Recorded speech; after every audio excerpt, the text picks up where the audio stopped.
आजकल मौसम बड़ा अनप्रेडिक्टेबल हो गया है। बाढ़ तूफानें कब किधर और कैसे आ जाए किसी को कुछ आइडिया नहीं है।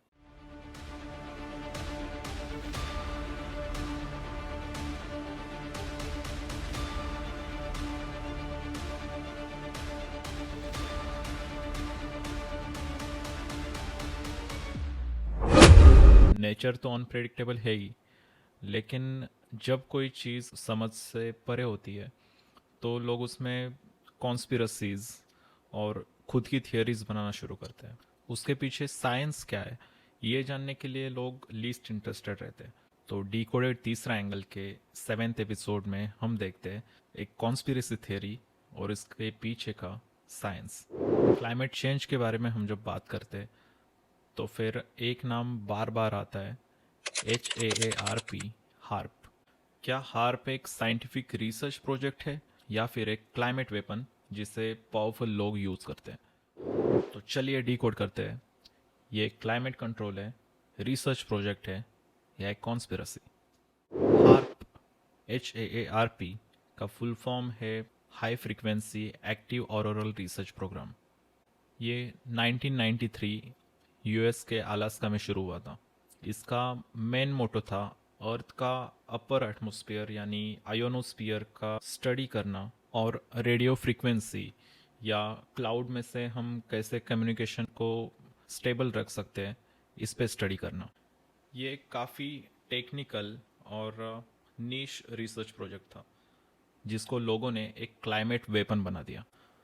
तो कॉन्स्पिरसी थेरीज के हिसाब से हार्प रिसर्च प्रोजेक्ट की वजह से फ्लड्स यानी बाढ़, तूफान, स्टॉर्म्स या फिर अर्थक्वेक भी आ सकते हैं। इंटेंशनली वो बाढ़ या अर्थक्वेक कहीं पे भी ला सकते हैं।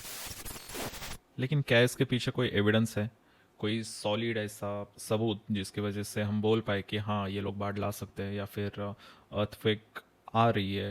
And the reason is harp research project. Harp के जो मैसिव एंटेनाज और हाई फ्रीक्वेंसी सिस्टम्स कुछ लोगों ने देखे, कुछ लोगों ने उसके रिपोर्ट्स पढ़े, तो सबको ये लगने लगा कि ये बस स्टडी के लिए नहीं हो सकता। There must be something behind it, there must be some hidden agenda behind this project. तो जब कोई क्लाइमेट इवेंट होता है, कहीं पे क्लाउड बर्स्ट होता है, अचानक बहुत ज़्यादा बारिश चालू हुई, बाढ़ आ गई, या फिर कहीं पे स्टॉर्म आ गया, कहीं पे छोटा अर्थक्वेक आ गया, लोगों ने इसका ब्लेम हार्प के ऊपर डालना चालू कर दिया। कुछ वायरल न्यूज़ या फिर जो हेडलाइंस बने थे उस टाइम के वो हम देखते हैं। स्टॉर्म्स इंजीनियर्ड है, बारिश कंट्रोल की जा रही है, माइंड भी कंट्रोल हो रहा है हार्प की वजह से। कुछ लोग ये भी बोलते हैं कि जो लाइटनिंग हो रही है, जो बिजलियाँ चमक रही है, उसके पीछे भी हार्प काम कर रही है। नहीं तो इंटेंशनली बिजली गिराना कहीं पे दुश्मन मुल्क पे, एनिमी कंट्रीज पे, स्टेट्स पे वो अटैक कर सकते, आर्टिफिशियल लाइटनिंग बना सकते हैं।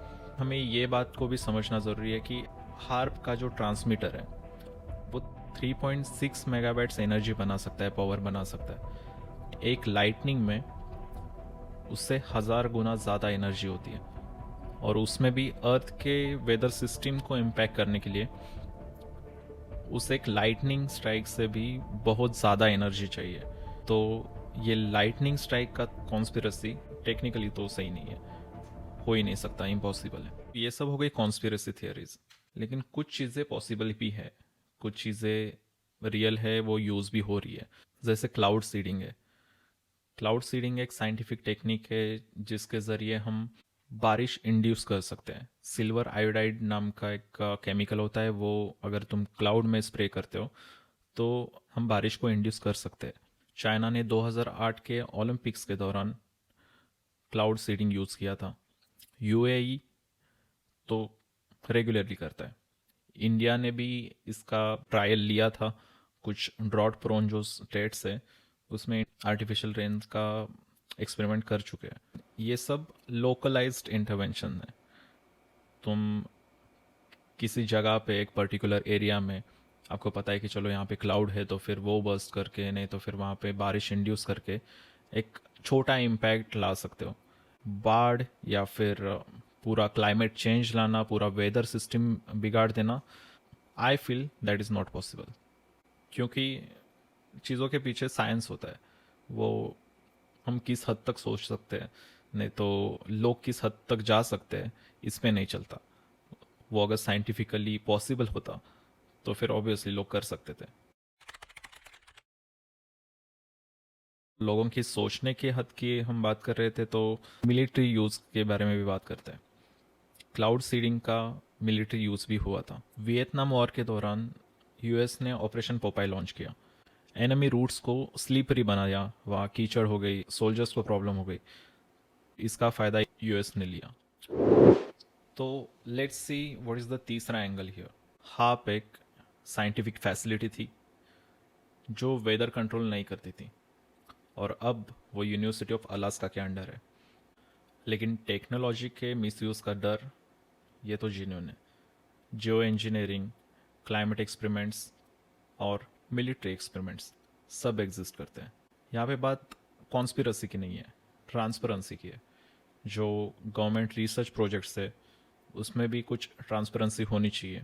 इसका डायरेक्ट इनडायरेक्ट असर लोगों पे हो रहा है, सिविलियंस पे हो रहा है। जब साइंस सीक्रेटिव हो जाए और कम्युनिकेशन वेग हो तो लोग थियरीज बनाना शुरू करते हैं। तुम किसी भी दिमाग वाली चीज़ को बंद करके रखोगे तो ऑब्वियसली उसके दिमाग के दरवाजे तो खुल ही जाएंगे। वो सोचना शुरू करेगा, वो थियरीज बनाना शुरू करेगा, वो पॉसिबिलिटीज देखेगा कि क्या क्या हो सकता है, कहाँ तक ये लोग सोच सकते हैं। तो ट्रांसपेरेंसी इज इम्पोर्टेंट। किसी भी चीज़ के पीछे जो साइंस है वो समझना ज़रूरी है। ना ही आप अंधविश्वास में रहो, ना ही आप किसी थियरी को गलत मानो। कोई भी थियरी सही भी हो सकती है और गलत भी हो सकती है, बस उसके पीछे क्या रीज़न हो सकता है उसका एनालिसिस करो। तो ये था डिकोडेड तीसरा एंगल, जहां हमने डिकोड किया एक फैसिनेटिंग और कंट्रोवर्शियल टॉपिक को। आपका कोई भी सवाल हो, कोई भी डाउट हो इस वीडियो के बारे में, please ask me in the comments. आपका फीडबैक, आपकी राय बहुत मायने रखती है। मुझे इम्प्रूव करने के लिए, आगे बढ़ने के लिए इसका बहुत फ़ायदा होगा। Please like, share and subscribe. This was doctor Omkar Patel. Thank you so much.